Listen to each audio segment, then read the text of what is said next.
বিসমিল্লাহির রহমানির রহিম। ঐতিহ্যবাহী ঢাকা মেডিকেল কলেজের আজকে ৮১তম প্রতিষ্ঠা বার্ষিকী। এই প্রতিষ্ঠা বার্ষিকী উপলক্ষে আয়োজিত আজকের এই অনুষ্ঠানের সম্মানিত সভাপতি, মঞ্চে উপস্থিত মন্ত্রী পরিষদের সদস্যবৃন্দ, উপদেষ্টাবৃন্দ, বিভিন্ন বিশিষ্ট চিকিৎসকবৃন্দ উপস্থিত এখানে, সিভিল সোসাইটির সদস্যবৃন্দ এবং ঢাকা মেডিকেল কলেজের সাবেক এবং বর্তমান সকল চিকিৎসক সহ সকল কর্মকর্তা কর্মচারীবৃন্দ, স্টুডেন্টবৃন্দ, আসসালামু আলাইকুম। ঢাকা মেডিকেল কলেজ আমরা যদি চিন্তা করি, এটা একটা কিন্তু শুধু মেডিকেল কলেজ না, আমার কাছে মনে হচ্ছে যে এটা একটা ইতিহাসের একটা জীবন্ত সাক্ষী। কিন্তু এটা আমরা একটু আগে যেই ডকুমেন্টারিটা এখানে দেখলাম ঘন্টাখানেক আগে, আমরা যদি এই ডকুমেন্টারিটা চিন্তা করি, বিবেচনা করি, তাহলে কিন্তু আমরা দেখবো যে আসলে কিন্তু এটা কিন্তু ইতিহাসের একটা সাক্ষী। আমরা এই ডকুমেন্টারিতে দেখেছি 1952 সালে কিভাবে ঢাকা মেডিকেল কলেজ আমাদের সেই ভাষা আন্দোলনে অবদান রেখেছে। আমরা দেখেছি সেখানে, আমরা জানি 1971 সালের আমাদের মহান মুক্তিযুদ্ধে ঢাকা মেডিকেল কলেজ কিভাবে সেখানে অবদান রেখেছে। 90-এর স্বৈরাচার বিরোধী আন্দোলন, সেই আন্দোলনকে সফল করার জন্য ঢাকা মেডিকেল কলেজ কিভাবে ইতিহাসের সাক্ষী হয়ে আছে। এবং সবশেষে আমরা দেখেছি 2024 সালের 5ই আগস্ট অর্থাৎ জুলাই আন্দোলনে কিভাবে ঢাকা মেডিকেল কলেজে প্রত্যেকটি চিকিৎসক, প্রত্যেক কর্মকর্তা কর্মচারী কিভাবে সেই আন্দোলনের সাথতে ওতপ্রোতভাবে জড়িয়ে গিয়েছিলেন, কিভাবে সেদিন আহত শহীদ মানুষগুলোর পাশে তারা দাঁড়িয়েছিলেন, চিকিৎসা দিয়েছিলেন। প্রত্যেকটা ক্ষেত্রেই কিন্তু এই প্রতিষ্ঠানের একটা গুরুত্বপূর্ণ ভূমিকা রয়েছে এই বাংলাদেশের ইতিহাসের সাথে।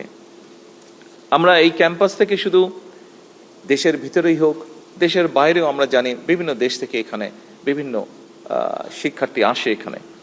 আমরা যে শুধু ভালো ভালো চিকিৎসকই তৈরি করেছি শুধু তা নয়, এখান থেকে আমরা, যদিও এই বিষয়টি নিয়ে এখানে আলোচনা হয়েছে, তারপরেও এখান থেকে আমরা শিক্ষক, গবেষক, সমাজ নেতা, মুক্তিযোদ্ধা, এইরকম অনেক মানুষকে তৈরি করিয়েছি আমরা।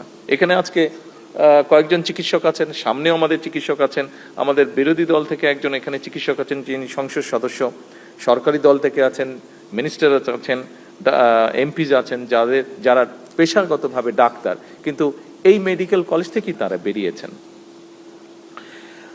ঐতিহ্যবাহী এই যে মেডিকেল কলেজ 81তম প্রতিষ্ঠা বার্ষিকী উপলক্ষে প্রথমে আমি সাবেক এবং বর্তমান শিক্ষক, শিক্ষার্থী, ডাক্তার, নার্স, স্বাস্থ্যকর্মী সহ এই প্রতিষ্ঠানের সাথে যারা বিভিন্নভাবে জড়িত প্রত্যেককে আমি জানাই আন্তরিক অভিনন্দন আজকের এই দিনে। একই সাথে আমার মনে হয় ঢাকা মেডিকেল কলেজের এই 81তম প্রতিষ্ঠা বার্ষিকী উপলক্ষে আমরা যারা আমাদের সামনে আছেন, যারা আমাদের আশেপাশে আছেন, যাদেরকে আমরা দেখতে পাচ্ছি, কথা বলতে পারছি, তাদেরকে যেরকম স্মরণ করা উচিত। আজকের এই দিনে বোধহয় এমন অনেক মানুষ আছেন, আমরা ভিডিওতে দেখেছি, একটু ডকুমেন্টারিতে দেখেছি, যারা আমাদের মাঝে নেই, কিন্তু এই প্রতিষ্ঠানকে বেড়ে উঠতে যারা সাহায্য করেছেন, এই মানুষগুলোকে আমি মনে করি আজকের দিনে শ্রদ্ধার সাথে স্মরণ করা উচিত। সকল সম্মানিত উপস্থিতিবৃন্দ, ঢাকা মেডিকেল কলেজের এই যে যাত্রা, এই যাত্রাপথে দেশের সকল প্রান্তের সকল মানুষের কাছে কোনো না কোনোভাবেই মেডিকেল কলেজটি পরিচিত। বিশেষ করে রাজধানীর মানুষের সার্বক্ষণিক একটা নির্ভরতার প্রতীক হচ্ছে এই ঢাকা মেডিকেল কলেজ। এই হাসপাতালের কোনো একটি কক্ষে, এটাও আমরা দেখেছি, আমি যে বক্তব্যটা দিতে যাচ্ছি সেটাও ডকুমেন্টারিতে সুন্দরভাবে ফুটে উঠেছে, কক্ষে অথবা করিডোরে প্রতিদিন এরকম অনেক মানুষ আছে। কেউ হয়তো আনন্দে ভরে উঠছেন, আবার বেদনাতেও ভরে যাচ্ছে যার মন। এখানে নতুন জীবন স্পন্দন যেরকম এখানে তৈরি হচ্ছে, একইভাবে হয়তো এখানে অনেক জীবন আলো নিভে যাচ্ছে। টেলিস্কোপ হাতে এক প্রান্তে যখন একজন ডাক্তারের, টেলিস্কোপের একটা প্রান্তে যখন একজন ডাক্তারের কানে থাকে, ঠিক অন্য প্রান্তে তখন স্পন্দিত একটা মানুষের জীবন। আর চিকিৎসক এবং রোগীকে ঘিরে আবর্তিত হয় কিন্তু একটা পরিবারের অগাধ বিশ্বাস। সম্মানিত উপস্থিতিবৃন্দ, যারা চিকিৎসা পেশায় নিয়োজিত রয়েছেন, একটু আগেও আমি যে কথাটি বলেছি আলোচনা প্রসঙ্গে, কিংবা একজন চিকিৎসক হওয়া পর্যন্ত যারা পড়াশোনা করছেন, আমাদের ইন্টার্নি যারা আছে তারাও তাদের বিষয়গুলো তুলে ধরেছে আমাদের কাছে। প্রত্যেকটা মানুষের মনোজগতে কিন্তু আমরা যারা নন ডাক্তার, আমাদের যাদের চিকিৎসা আপনাদেরও প্রয়োজন হয়, তারপরেও আমরা মনে করি যে আপনারা সবসময় সুস্থই থাকেন। আমরা যারা নন ডাক্তার, আমাদের চিন্তা ভাবনায় কিন্তু আপনারা এমন একজন মানুষ হিসাবে আমরা আপনাদেরকে চিন্তা করি, যার কাছে কিন্তু আমরা একটা ভরসা পাই, যার কাছে আমরা ভরসা পাই একটা পরম বন্ধু হিসাবে। বিশেষ করে মানুষ কখন যায় আপনাদের কাছে? মানুষ আপনাদের কাছে যায় কিন্তু বিপদে পড়লেই। এবং একজন মানুষ বিপদে পড়ে যখন আরেকজন মানুষের কাছে যায়, তখন কিন্তু সে সেই মানুষটাকে তার ভরসার আশ্রয়স্থল মনে করে বলেই কিন্তু তার কাছে যায়। সেরকম একটি পরিস্থিতিতে মানুষ আপনাদের কাছে যায়। চিকিৎসকগণই কিন্তু রোগে শোকে কাতর মানুষের পরম বন্ধু হয়ে ওঠেন। এবং এই কথাটি আমি আমার জীবনেও এটি উপলব্ধি করেছি।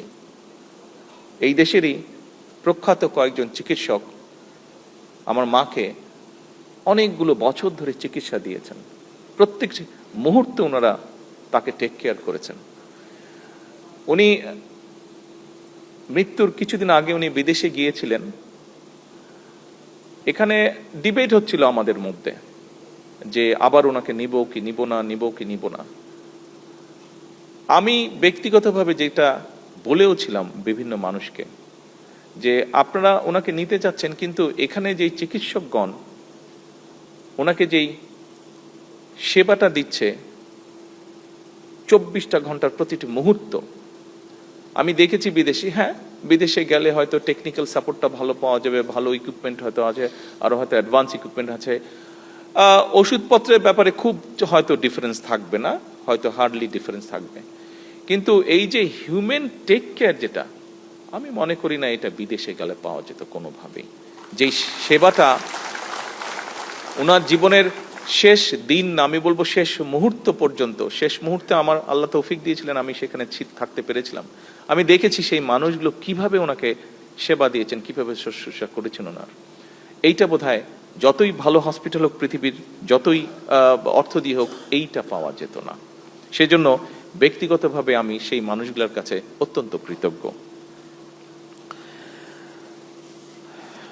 উপস্থিতিবৃন্দ, হাসপাতালের নিরাপত্তা ব্যবস্থা তথা চিকিৎসক, নার্স এবং সকল স্বাস্থ্যকর্মীর নিরাপত্তা নিশ্চিত করতে এর ভিতরে যেটি আলাপ আলোচনা হয়েছে, আমাদের প্রত্যেকটা স্বাস্থ্য উপজেলা কমপ্লেক্সে আমরা নিরাপত্তা ব্যবস্থাটা জোরদার করেছি। কিছুদিন আগে ওসমানী উদ্যানে আমাদের যারা উপজেলা হেলথ কমপ্লেক্সে কাজ করেন সরকারি চিকিৎসকগণ, তারা এটি বলেছিলেন এবং তাৎক্ষণিকভাবে আমি সেই ব্যবস্থাটি সমস্যার সমাধানের চেষ্টা করেছি। ব্যাপারটি ধীরে ধীরে আমরা সিচুয়েশনটি নিশ্চয়ই উন্নত করতে সক্ষম হয়েছি।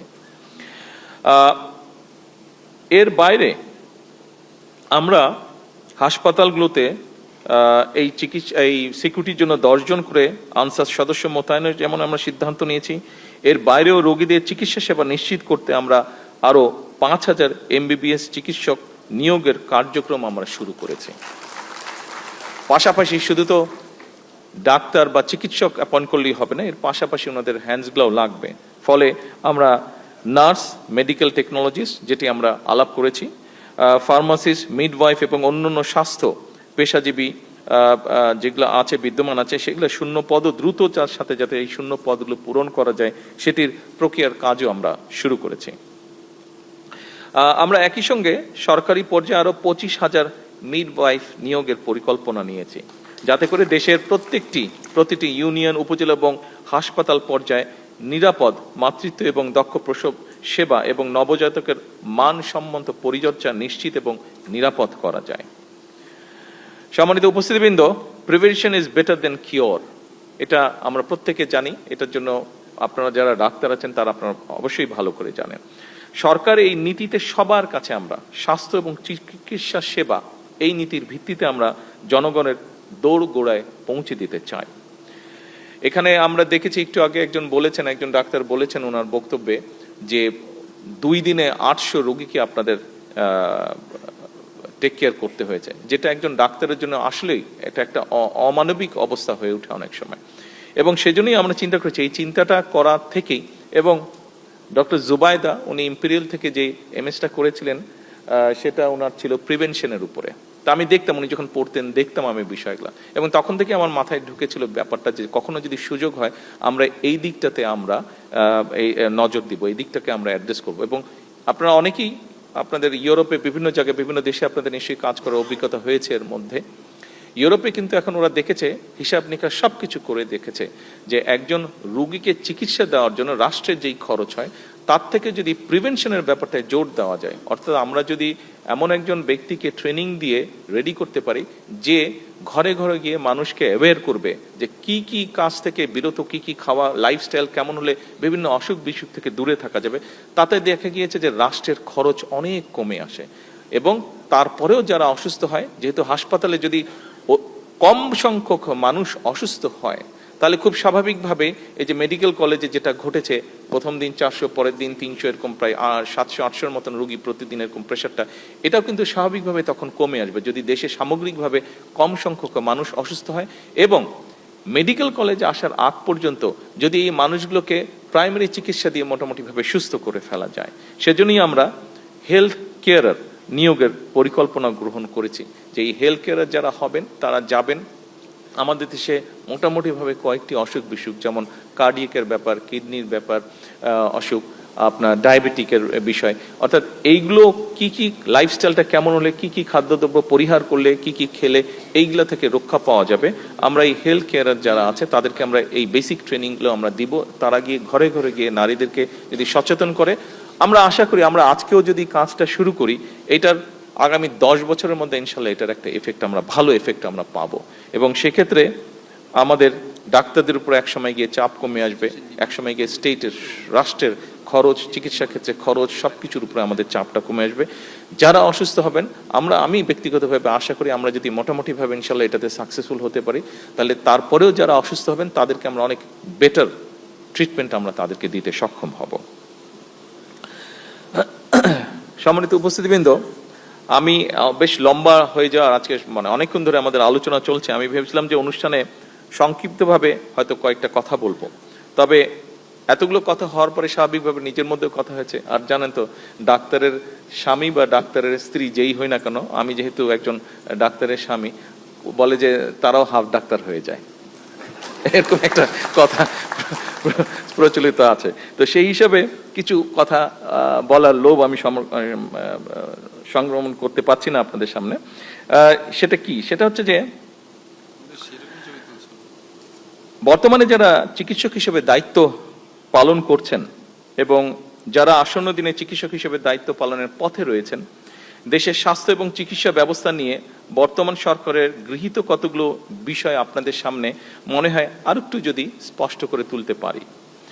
এর মধ্যেই আপনারা জেনেছেন যে শিক্ষা খাতে পর এইবার সরকার, এই যে মাত্র কয়েকদিন আগে আমাদের বাজেটটা গেল, সরকার সবচেয়ে বেশি চিকিৎসা খাতেই বাজেটটি রেখেছে। এবছর জাতীয় বাজেটে স্বাস্থ্য খাতের বাজেট বরাদ্দের পরিমাণ প্রায় 70,000 কোটি টাকার কাছাকাছি, 70,000। এইটা টোটাল যে জিডিপি, সেই জিডিপির 1.2% টোটাল, যেটা মোটামুটিভাবে এখন পর্যন্ত সেটাই আমাদের যেটা পরিকল্পনা হচ্ছে। এই যে আপনাদের সামনে বললাম, আপনারা এর মধ্যে কথা প্রসঙ্গে অনেকগুলোই জেনেছেন, যেমন আমি বললাম যে এই যে আমরা হেলথ কেয়ার অ্যাপয়েন্ট করবো, যেই হেলথ কেয়ারে প্রায় 1 লক্ষ হেলথ কেয়ার অ্যাপয়েন্ট হবে। এই হেলথ কেয়ারের যেটা 80% আমরা চাইছি নারীদেরকে অ্যাপয়েন্ট করতে। এর বাইরেও ধরেন হাসপাতালগুলো আমরা বেটার সার্ভিস করব, যেটা একটু আগে মন্ত্রী সাহেব বললেন আপনাদের বিভিন্ন আলোচনার পরিপ্রেক্ষিতে। আমরা সেই জন্য পরিকল্পনা যেটা আমাদের আছে, আমরা যদি পরিকল্পনা মতন সবকিছু মোটামুটিভাবে ইনশাল্লাহ আল্লাহর রহমতে যদি আমরা ঠিকঠাক মতন এগোতে পারি, সবগুলো জিনিস যদি ঠিকঠাক রাখতে পারি, আমরা নেক্সট 5 ইয়ার্সের মধ্যে আমরা এটা জিডিপি টোটাল বাজেটের আমরা হেলথ খাতে বরাদ্দ 5% নিয়ে যেটা আমাদের পরিকল্পনা আছে। শুধু বাজেট, এই বছর যে বাজেট আমরা বেশি রেখেছি শুধু তাই নয়, বাজেট বৃদ্ধির সাথে সাথে বাজেট যেরকম বাড়িয়েছি, একই সাথে সরকার এটার সাথে সাথে সরকার বিভিন্ন চিকিৎসা সামগ্রী কয়েকটি ক্ষেত্রে বেশ ব্যয় কমানোর চেষ্টা করেছে। বিভিন্নভাবে ট্যাক্স, ডিউটি, ভ্যাট এগুলা বিভিন্নভাবে কমিয়ে নিয়ে এসে, উঠিয়ে নিয়ে এসে, যেমন ডায়ালিসিস ফিল্টার, এটার খরচ অর্ধেক, প্রায় 800 থেকে 1000 টাকার মধ্যে কমে এসেছে। তারপরে ধরেন হার্টের স্টেন্ট, যে এই স্টেনটাকে 1,20,000 টাকা খরচ হয়েছে। ওই দিন বিটু আমাকে বলছিল যে তার এক রুগী বিল দিতে গিয়ে দেখে যে সেই রুগী এক্সপেক্ট করছিল যে 1,00,000 টাকার মতন বিল হবে, সেখানে বোধহয় কত 60,000 না 50,000 টাকার মতন তার বিল, মানে অলমোস্ট হাফের মতন 50% রিডিউস হয়ে গিয়েছে, যেহেতু গভর্নমেন্ট সেই আগে যে ট্যাক্স ভ্যাট ছিল সেগুলো রিডিউস করার ফলে। হার্টের ভালভ একই অবস্থা, পেসমেকার, অক্সিজেনেটর, তারপরে পেরিফেরাল ভাস্কুলার স্টেন্ট, তারপরে রেডিও ফ্রিকোয়েন্সি অ্যাবুলেশন ফাইবার, চোখের লেন্স যেটা ব্যবহার করা হয় পাওয়ারের জন্য, সেটার উপরে ট্যাক্স কমিয়ে ফেলা হয়েছে।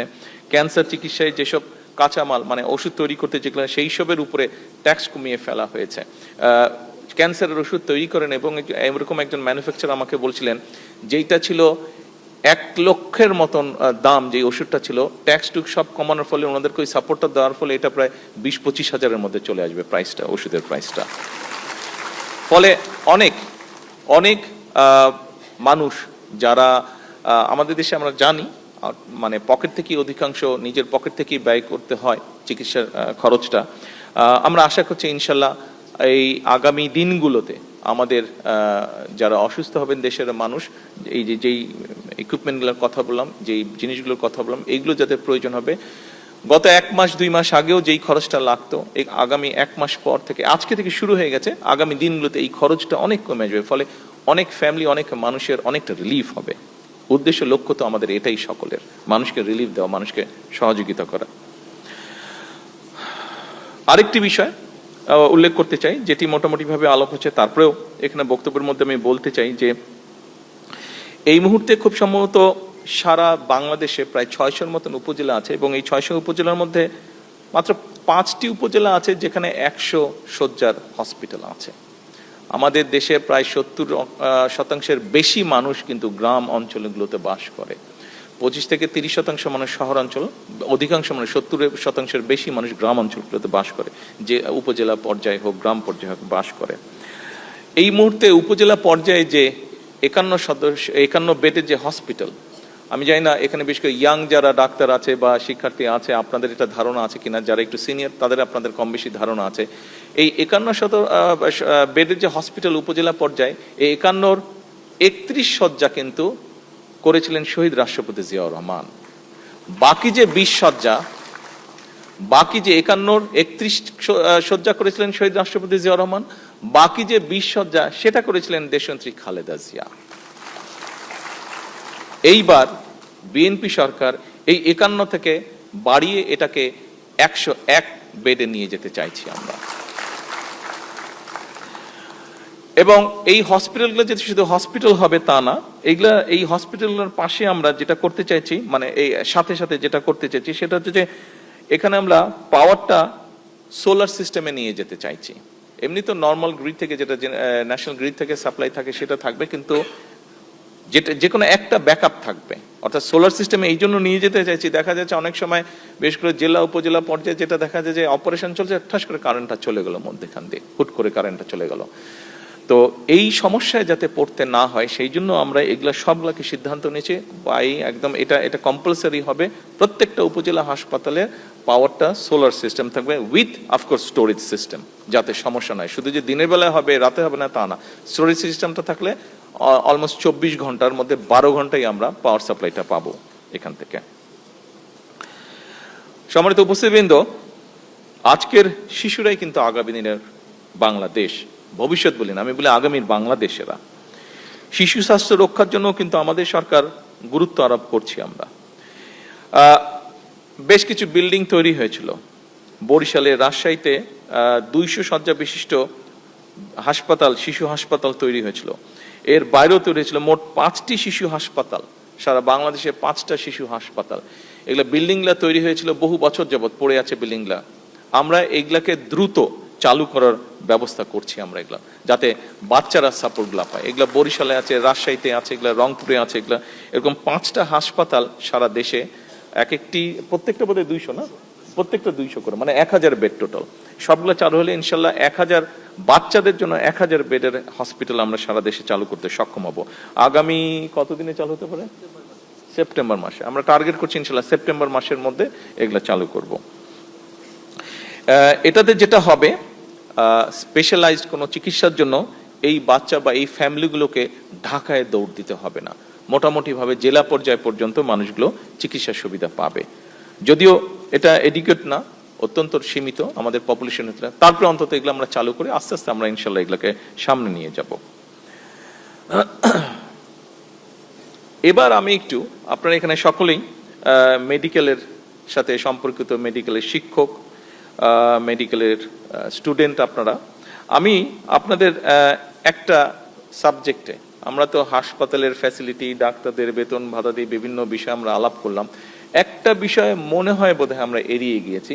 এই বিষয়টি একটু আমি আপনাদের সামনে তুলে ধরতে চাই। এই বিষয়টাতে আমি রীতিমতন আপনাদের হেল্প চাইছি, আপনাদের সহযোগিতা চাইছি আমি। সেটা কি? সেটা হচ্ছে যে স্বাস্থ্য এবং চিকিৎসা ব্যবস্থার সঙ্গে কিন্তু মেডিকেল ওয়েস্ট, মেডিকেল বর্জ্য ব্যবস্থাপনার বিজ্ঞানসম্মত সায়েন্টিফিক ডিসপোজ কিংবা অপসারণের বিষয়টা ওতপ্রোতভাবে জড়িত। আমরা যদি এখন সবাই একটা ইন্সপেকশনে বেরোই ঢাকা মেডিকেল কলেজে, খুব সম্ভবত ঢাকা মেডিকেল কলেজের প্রিন্সিপাল সাহেব এখানে আছেন, তারপরেও যদি বের হই আমরা ঢাকা মেডিকেল কলেজটাকে যদি রাউন্ড দিই, সবগুলা করিডোর যদি ঘুরি, আমার মনে হয় এই ব্যাপারে সবাই আমরা একটু লজ্জাই পাবো খুব সম্ভবত। তো এখানে আমার মনে হয় শুধু যে যারা এটার সাথে জড়িত, এই কাজটার সাথে জড়িত, এখানে শুধু যে তাদের দায়িত্ব তা না, এটা আমার মনে হয় আমাদের সকলের দায়িত্ব। এটা একটা কমন সেন্সের ব্যাপার। এই বিষয়টাকে বোধহয় আমরা কমন সেন্স হিসেবে নিয়ে এখানে যদি আমরা সবাই অবদান রাখি, সবাই যদি আমরা একটু একটু করে চেষ্টা করি, তাহলে আমরা একটা পরিষ্কার, শুধু নতুন বিল্ডিং হলে তো হবে না, বিল্ডিংটার পরিবেশটাকেও আমাদের রক্ষা করতে হবে। এবং পরিবেশটা যদি আমরা মনে করি শুধু যাদের দায়িত্ব ক্লিনিং এর তারাই করবে এটা, তাহলে আপনি শুধু নিজের ঘরটা নিয়ে, বাসাটা নিয়ে, আপনি ঘরটা, বাড়িটা নিয়ে যদি চিন্তা করুন, ধরেন আপনার বাড়িতে আপনারা 5-6 জন মানুষ থাকেন, আপনার ফ্যামিলি মেম্বার সবাই 5-6 জন মানুষ থাকেন, আপনার একার দায়িত্ব হচ্ছে, সে আমরা একটা ঘটনা, মানে আমরা চিন্তা করি বিষয়টাকে এইভাবে, আপনার একার দায়িত্ব হচ্ছে যে আপনি পুরো বাড়িটা, প্রত্যেকটা রুম বাথরুম সব পরিষ্কার করবেন, আর সবার দায়িত্ব হচ্ছে যে ময়লা করা। জাস্ট এইভাবে আপনি বিষয়টা চিন্তা করুন। সবার একমাত্র দায়িত্ব হচ্ছে প্রত্যেকটা ঘর বাথরুম তারা ময়লা করবে, অগুছালো করবে, আর আপনার দায়িত্ব হচ্ছে আপনি পরিষ্কার করবেন। বলেন তো আপনার কেমন লাগবে? আর ইজ ইট পসিবল হিউম্যানলি? 5-7 জন মানুষ মিলে ময়লা করবে, একজন মানুষ মিলে সারাদিন শুধু পরিষ্কার করবে, এটা সম্ভব? তো ঠিক হসপিটালের বিষয়টা এরকম। এখানে ডাক্তার বলুন, নার্স বলুন, আপনারা যারা শিক্ষার্থী আছেন তারা বলুন, আমার মনে হয় এই বিষয়টা সবাই যদি আমরা সচেতন হই, এই বিষয়টা বোধহয় আমরা পরিবর্তন করতে সক্ষম হব।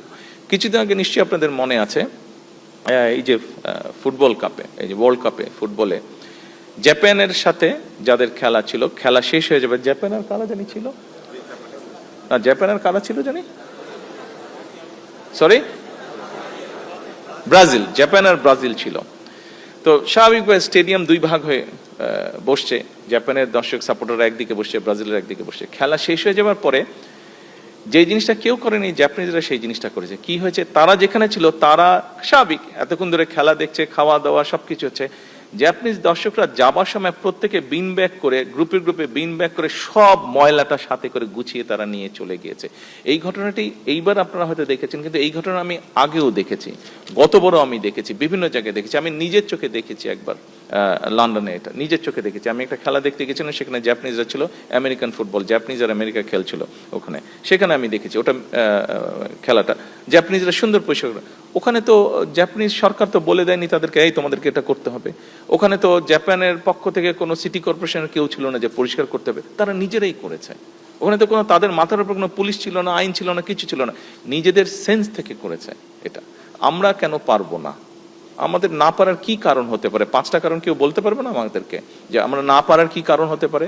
ওদেরও 2টা হাত, আমাদেরও 2টা হাত, ওদেরও 2টা পা, আমাদেরও 2টা পা, ওরাও পচা গন্ধ পেলে নাক দিয়ে শুনে, আমরাও পচা গন্ধ পেলে নাক দিয়ে শুনে, ওরাও ময়লাটাকে ময়লা দেখছে, আমরাও ময়লাটাকে ময়লা দেখছে।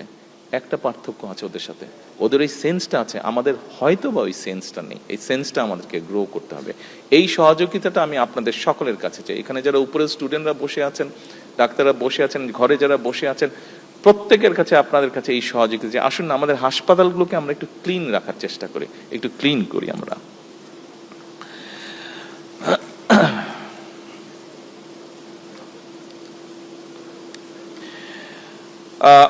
একটি গুরুত্বপূর্ণ বিষয় আমরা আলোচনা করেছি যে এখানে আধুনিক গবেষণা, উন্নত চিকিৎসা প্রযুক্তি, আন্তর্জাতিক মানের প্রশিক্ষণ, উদ্ভাবনী গবেষণার পরিবেশ গড়ে তোলার জন্য কতগুলো পদক্ষেপ প্রয়োজন।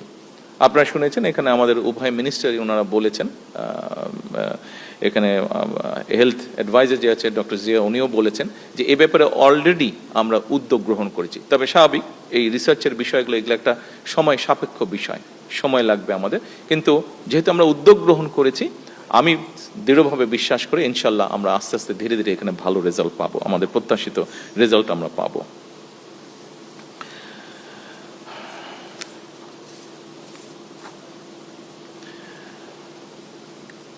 পরিশেষে আমি একটা এখানে কথা বলতে চাই। দেখুন, আমি যেটা প্রত্যাশা করি একজন রাজনৈতিক কর্মী হিসেবে, এখন যেহেতু সরকারের পরিচালনার দায়িত্বে আছি, আমি আমার ডাক্তারদের কাছে, যারা বর্তমানে চিকিৎসক আছেন, ডাক্তার আছেন, যারা উড বি ডাক্তার যারা হবেন, প্রত্যেকের কাছে আপনাদের আমার একটা প্রত্যাশা আছে। প্রতি বছর বাংলাদেশ থেকে ±5 বিলিয়ন ডলার চলে যাচ্ছে বিদেশে চিকিৎসার জন্য। আমাদের দেশের বহু মানুষ, লক্ষ লক্ষ মানুষ বিদেশে যাচ্ছেন চিকিৎসা করাতে, তার ফলে আমাদের মূল্যবান বৈদেশিক মুদ্রাও সেই সাথে চলে যাচ্ছে। স্বাভাবিক এটা। আপনাদের কাছে আমার প্রত্যাশা, আসুন না, যারা বর্তমানে চিকিৎসক আছেন, যারা উঠবি চিকিৎসক, আপনাদের সকলের কাছে আমার একটি প্রত্যাশা যে আসুন না, আমরা কেন পারবো না এই পরিস্থিতিটির পরিবর্তন করতে?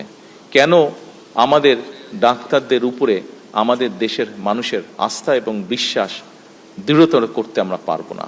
এটি আমরা কোনো আইন দিয়ে করতে পারবো না, এটি আমরা কোনো প্রতিষ্ঠান দিয়ে আমরা করতে পারবো না। এটি একমাত্র সম্ভব হবে আপনাদের মানবিক অ্যাপ্রোচ এবং আপনাদের সঠিক সুষ্ঠু চিকিৎসা প্রদানের মাধ্যমে। সম্মানিত চিকিৎসকবৃন্দ, সকল উপস্থিতিবৃন্দ, বিশেষ করে যারা চিকিৎসার সাথে জড়িত আছেন, আজকের এই অনুষ্ঠানে 81তম প্রতিষ্ঠা বার্ষিকী উপলক্ষে শুধু ডিএমসি না, বাংলাদেশের প্রত্যেকটি হসপিটাল বা প্রত্যেকটি মেডিকেল কলেজে যারা চিকিৎসক আছেন, যারা শিক্ষার্থী আছেন, আপনাদের সকলের কাছে এই পরিবর্তনটির, অর্থাৎ দেশের মানুষ আমার দেশের চিকিৎসকদের উপরে সম্পূর্ণ আস্থা এবং বিশ্বাস রাখবে ইনশাল্লাহ ভবিষ্যতে, এই প্রত্যাশা রেখেই আমি আজকের এই প্রতিষ্ঠাবার্ষিকীতে আমার বক্তব্য শেষ করছি। সকলে ভালো থাকবেন, সুস্থ থাকবেন। আসসালামু আলাইকুম।